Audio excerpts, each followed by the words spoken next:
d'être pour lui un ami.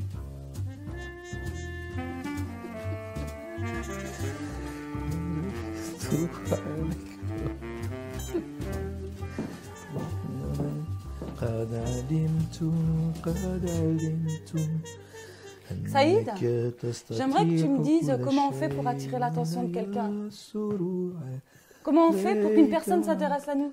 Saïd, mais je te parle, Saïd. Saïd. Hop, je suis... Oh, doucement, là. Mais je te parle depuis tout à l'heure. Tu m'écoutes même pas. Bah, tu m'as pas attiré mon attention, en tout cas. Mais justement, je voulais que tu me dises comment on fait pour attirer l'attention de quelqu'un. Non, mais attends. Comment on fait pour... Ça fait 17 ans qu'on est mariés ensemble et tu veux encore attirer l'attention. Mais je parle pas de toi, Saïd, arrête de croire que t'es le centre du monde. Dis-le que je suis beau gosse, Tom Cruise. Mais non, je parlais pas de toi, je parlais des nouveaux convertis. Si on veut attirer leur attention, si on veut... Tu nous fatigues avec tes inconvertis, là. Intéresse-toi un petit peu à moi, un peu. Mais je m'intéresse à toi, mais quand même, c'est important. Quand il y a un nouveau converti, on va pas le laisser livrer à lui-même. Il faut vraiment mettre en place des choses pour pouvoir le suivre. Écoute, laisse-moi, moi, Nara, je suis un connaisseur à ce niveau-là. Pour suivre les gens, je pense qu'il faut entretenir d'abord une relation avec eux. Il faut se lier d'amitié avec eux. Il faut qu'il y ait quand même une intimité entre ces personnes-là. Tu t'intéresses à eux, tu connais leurs objectifs, etc. Et à partir de là, tu nourris véritablement une amitié. Tu cultives quelque chose de profond avec eux, Fatima. Mais ça, donne-nous des caractéristiques d'un bon suivi. Tout d'abord, il faut s'intéresser à la personne. Oui. C'est pas, tu sais, une entreprise de Coca-Cola. Tu n'es pas là en train de bâcler une entreprise ou un projet. Il faut véritablement renforcer tes relations avec eux. Et il faut aussi, Fatima, il y a la notion aussi de confiance qui se développe. La notion de confiance, surtout chez nous, quand même, on est des Arabes, elle est importante. Elle se donne pas comme ça. Donc, tu dois cultiver cette confiance avec les gens. Mais la chose la plus importante, aussi, de temps en temps, c'est que tu dois aussi prier avec eux. C'est pas simplement une prière rituelle et mécanique. Parce que quand tu vas prier avec eux, tu vas entendre véritablement quels sont aussi leurs besoins. Donc, ce que tu veux dire, c'est qu'on ne fait pas uniquement du suivi spirituel, on doit s'intéresser à la personne. On doit s'intéresser à la personne, on doit prier avec la personne, mais la personne aussi, si tu veux développer des relations avec elle, on parle bien dans le cadre, je dirais, de l'univers chrétien. On doit aussi lire la parole de Dieu ensemble. Ça, c'est essentiel. Non seulement là, tu vas lire la parole de Dieu, mais il ne faut pas que tu la rendes dépendante, parce qu'il faut faire attention au gourou aujourd'hui. Tu la rends dépendante, pas de toi, mais de la puissance de la parole de Dieu. Mais comment faire justement pour utiliser la parole de Dieu avec le nouveau converti? La parole de Dieu, tu l'apprends, il y a tellement de richesses, il y a tellement de paraboles, il y a des anecdotes qui sont tirées aussi de ton quotidien, il y a ton expérience qui est personnelle, mais aussi tu l'apprends de temps en temps aussi avec toi pour qu'elle te voit vivre entre nous, etc. et tout, quoi. Mais est-ce qu'il faut lire juste la parole de Dieu ou il faut donner un petit peu de nous-mêmes, de notre témoignage, de notre vie? Par exemple, on peut avoir des exemples concrets. Si on a eu des difficultés dans tel ou tel... voilà, on peut expliquer ce qu'on a vécu.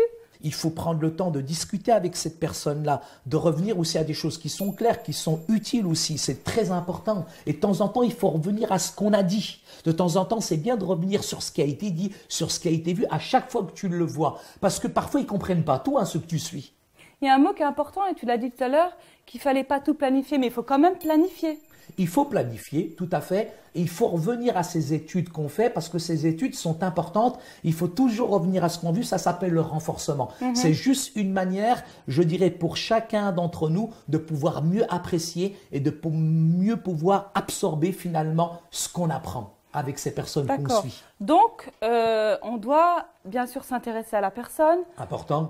Mais on doit aussi lui apporter des leçons. Tout à fait, complètement. Des leçons en rapport, bien sûr, avec la parole de Dieu. Oui, je suis d'accord avec toi, Fatima. Mais Saïd, moi, j'arrive pas à savoir comment on fait ça. Attends, depuis tout à l'heure, je suis en train d'expliquer comment on fait pour suivre les gens. Bon, j'ai une autre méthode. Est-ce que tu peux suivre avec moi, s'il te plaît? Je vais essayer. Alors, attention. Donc, ça, c'est vraiment la meilleure méthode de suivi. Ah oui?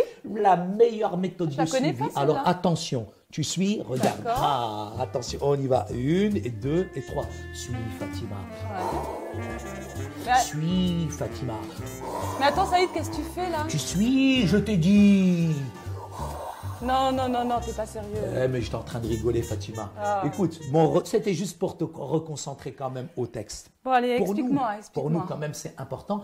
Ces nouvelles personnes, elles doivent être en confiance. D'accord. Mais nous devons aussi les mettre mais complètement à l'aise pour pouvoir faire ce travail avec elles. Mais c'est important aussi d'être respectueux par rapport à l'heure, par rapport aussi à la ponctualité. Et l'autre importance aussi, c'est qu'ils doivent comprendre les conséquences aussi du péché. D'arrêter de marcher, je dirais dans le péché, mais de rentrer dans la justice de Dieu. Et il faut qu'ils confessent de temps en temps. Donc il faut qu'on organise certaines réunions avec eux parce qu'ils ont des problèmes, ils ont des difficultés, il y en a qui ont des addictions, etc. Et pendant ces réunions-là, on doit venir point par point, sans les juger, sans les condamner, Fatima. Mais quand même, Saïd, c'est pas facile. J'imagine que c'est pas facile. Mais t'as cru que c'était facile pour moi?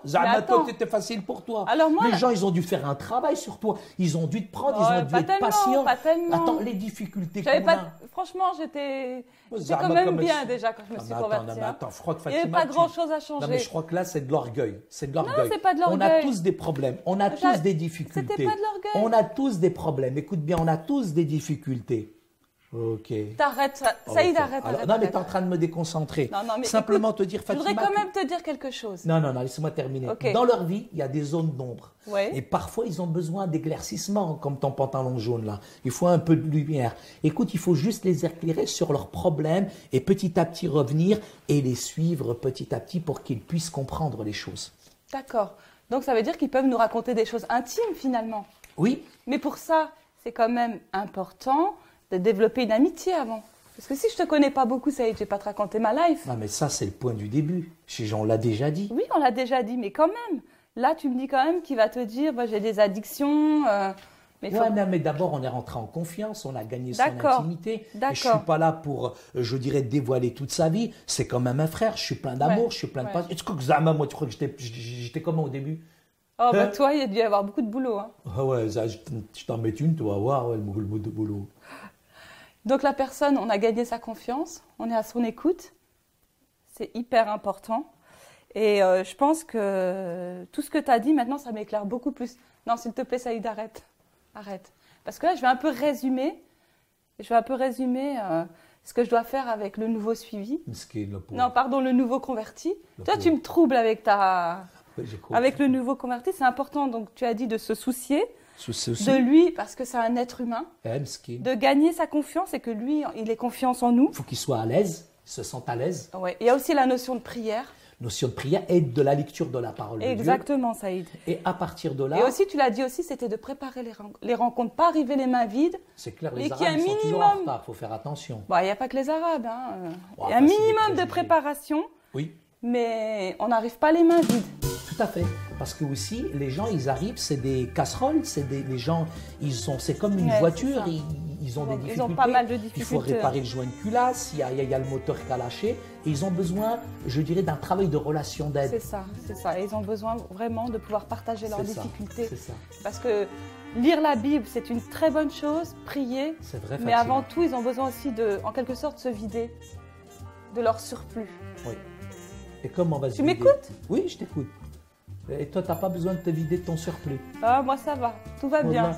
Grâce à Dieu. Grâce à Dieu. Zahmet, toi, t'es parfaite. Ça fait 17 ans que je te suis aujourd'hui et je voudrais te dire qu'il y a quelque chose vraiment à régler chez toi.